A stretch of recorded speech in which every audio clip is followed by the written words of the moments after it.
We don't have any contentious issues to discuss and finalize. It has always been a firm relationship, stable and steady, to which we are very proud of. China has always been a very trusted friend, as widely call it that there is a saying, a friend in need is a friend indeed. That is what China is today. At our hearts in resolving our crisis. Well, today we are not here to discuss history. I understand we are here to discuss future, consider the future relationship between our two countries. My suggestions to the think tank conference participants that while charting out the new framework of relations between Nepal and China, there are three important features or factors or developments which we simply cannot ignore. First, the massive changes that has taken place in both of our countries. Massive socio-economic transformation. Second, emergence of China and India as a global powerhouse. Third, One Belt, One Road initiative. Well, the changing context that is unfolding in front of us, we are very aware of that. China, in the last 30 years, has made a rapid economic progress, which has eventually resulted in the massive socio-economic transformation of China. Almost 1.5 years back, Nepal promulgated a new constitution, drafted by the Constituent Assembly, elected directly by the people of Nepal.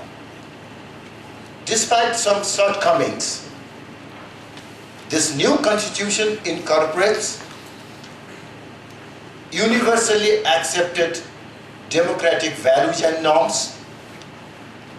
So far, the inclusiveness is concerned, we can claim with pride that Nepal's new constitution is progressive and forward-looking in comparison to many other countries.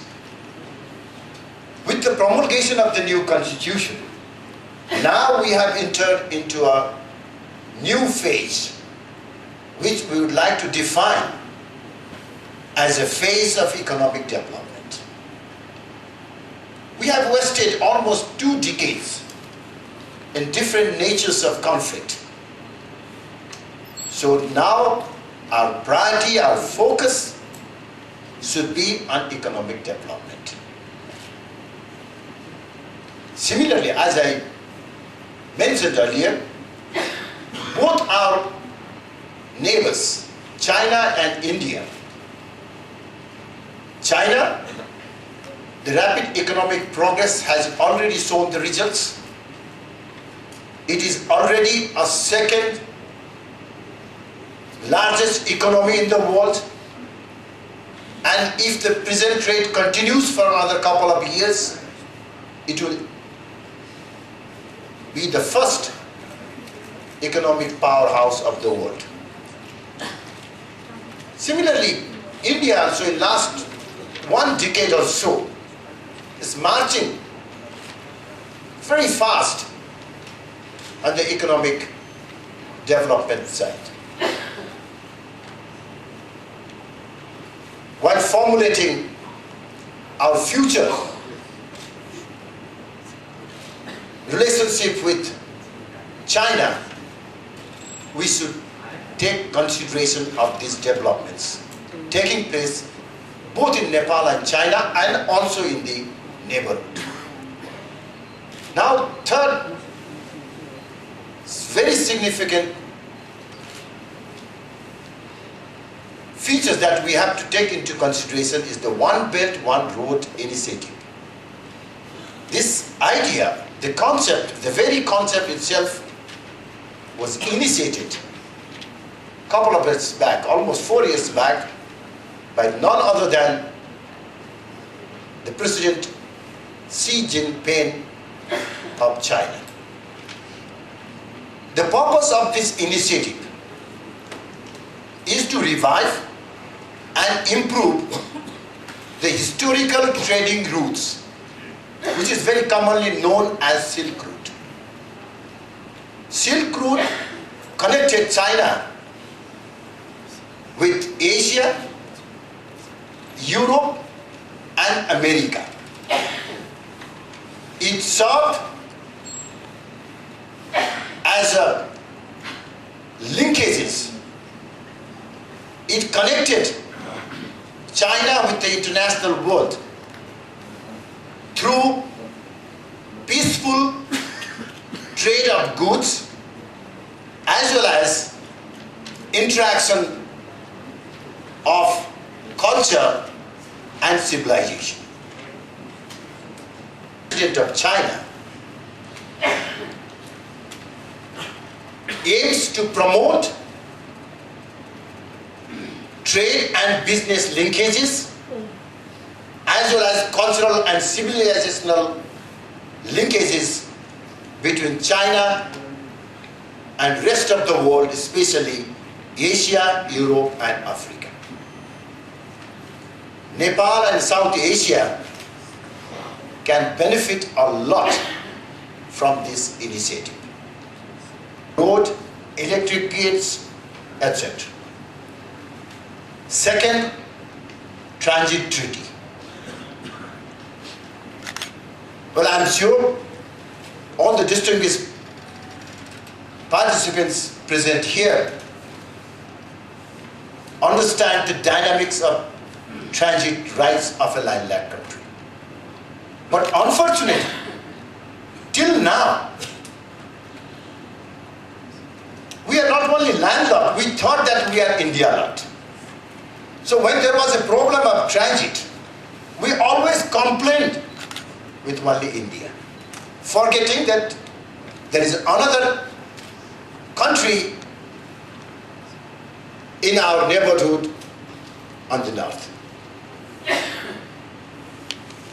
In the change context, transit should be a priority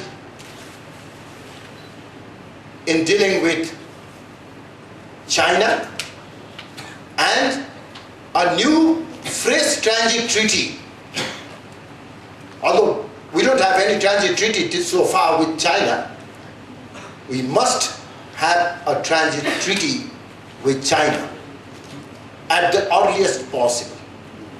And it is also the responsibility and international obligation of China to provide Nepal access to the sea. Third, we need to work to link leaders, intellectuals who would like to use different words for this. I simply would like to say link between North and South should be our focus. Linkages, links of roads, railways, electricity grids, and links of trade, tourism, and investment between North and South should be explored. We have got to understand that Nepal is the only country in the world which has a strategic privilege and benefit of lying between two largest markets of the world. Combined together, 40% of the world population is just our next door. And on these matters, I have my best wishes for the success of the conference.